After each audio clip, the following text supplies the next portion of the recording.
Can you clap? I'll clap for you. Good. Okay, so welcome to For Women's Football. I'm here with Claire Rafferty, here at the club since 2007. Yeah.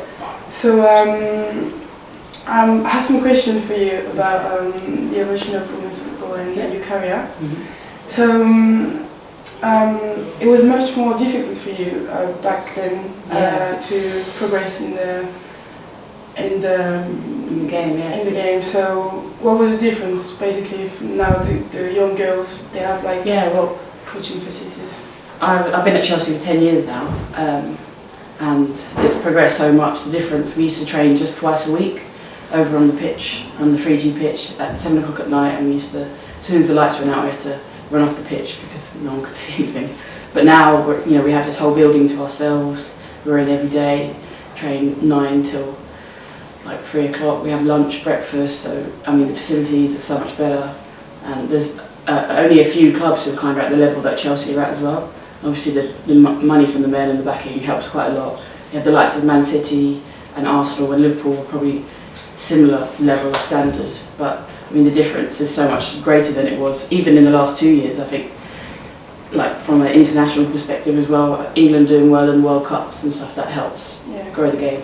Okay, so do you think that now for the young girls now progressing through the ranks, is it more easy for them to? I think there's more role models, so they have more things to look up to, more people to look up to. When I was younger, I never had a female role model. I used to want to be, Frank Lampard or Steven Gerrard rather than, Kelly Smith or say Alex Scott or someone who's a big name in England at the moment. So, the centre of excellence that you can come up through. There's lots of youth age groups, and just the kind of accessibility and the TV exposure is so much greater. So I think it's a lot easier for people to want to be a professional footballer now. Yeah, so do you think, for example, now with social media, internet, you've got Instagram, you've got... There's so much more exposure for us, and I think women's football has always been a bit different to men's because we're a bit more approachable. I think because we use social media a bit more freely using it, because that's for a long time has been the platform that we get our most exposure from, whereas the men have the TV exposure. We kind of use social media a lot more, so as a role model as well you have to be quite careful what you say and do now because the game is getting so big. Yeah, so about coverage and social media, what do you think, what is the difference still between men's football and women's football? Because for example you've got 59,000 followers on Instagram, and if you take Gary Cahill, who's got a million followers. I mean, it's such a massive difference in the kind of the exposure, and that comes from people just knowing who you are. And he's on TV every day. The young children follow him, and even adults, go to the games. I find that in women's football you get more like younger people following you rather than like older generation. So I think with males you get the whole variety because it's a lot more exposure, so there's a lot of disparity still. Okay, now I want to talk about the Women's World Cup 2015 in Canada. So it was a very big event for England because you came... we came third, so we got the bronze medal, It was such an amazing memory that I have now.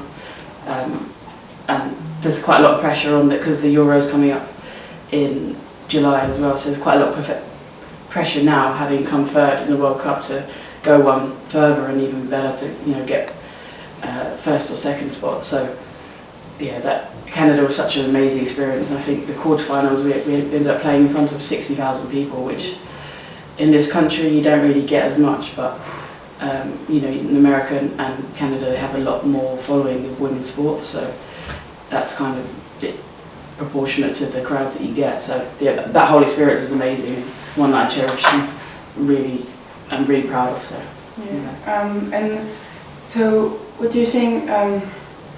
What has changed in England for women's football, because the national team really progressed a lot?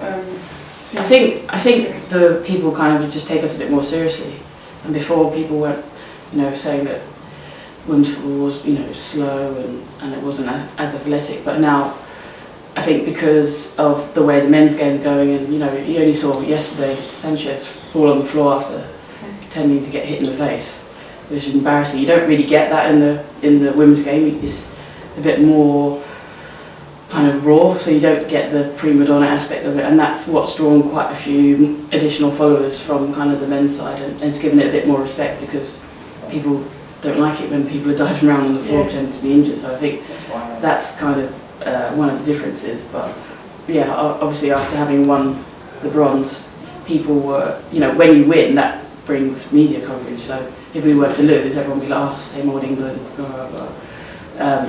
So success is the key really to exposure, I think. Okay. So you play for Chelsea? Yeah. So in the Women's Super League? Yeah. It's Chelsea, Man City, Arsenal, Sunderland, Liverpool. Notts County just folded. Yeah. Who else? Yeovil. I can't think of who else.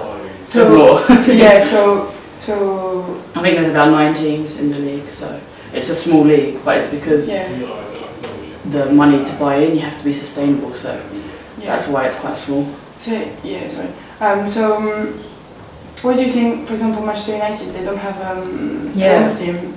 It's strange. I think it's strange because obviously Man City do, and a lot of the top clubs do.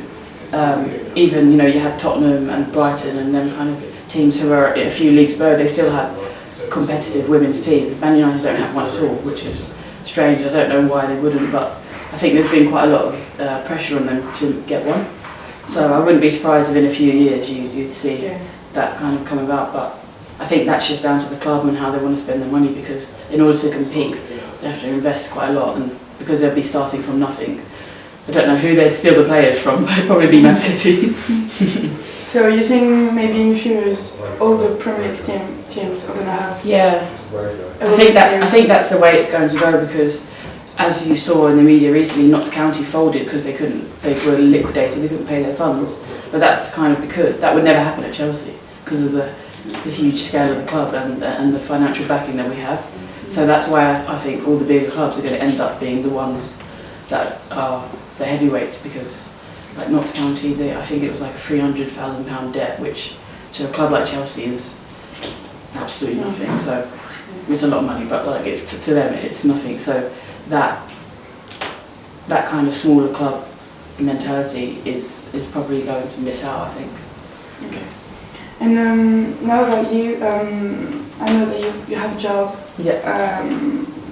outside football. So how do you manage like going to trainings and job? Well, as I was saying before, we only used to train twice a week, so then it was absolutely fine. I'd go to work in the day and then train in the evening. And because I've had 3 serious injuries, like I always felt like I needed to kind of have a bit of backing. And I always wanted to do something in the financial sector, having done economics at university, so I always wanted to do that. And the silver lining of one of my injuries allowed me to have a bit more time on my hands, so I'd go to work like part-time 3 days a week and then kind of train in between. But at the moment, because we're full-time now, I normally, so we're in at 9, finish about 3 o'clock, I'll either go into the office and work a little bit later, or I just work from home, and then when we have a day off I'll go in. So I just kind of work around, they're really flexible, so it's, I know it's quite a lot, but I enjoy both, so it's good. Yeah, and so about your injuries, so you've got 3 ACLs. So and I've just torn my hamstring, so that's why I'm not training. Not having a good time. Is it more easy now to got the support of the club? Is it more easy than back? Yeah, back then, like I struggled because I did mine a few years ago before we had this set up. So I was having physio like twice a week, but now we've got some girls who've done their ACLs actually, and they're in every single day, with constant care. They get their accommodation. Certain people bring them in because they can't drive. The support you get here is like what you'd get down at the men's side. So it's every day. And anything you need really, I guess they're investing in you, so it's in their best interest to get you back as soon as possible. So it's good. Okay. Thank you for. It's okay. That's been great. That's good. You did well. Thank you so much.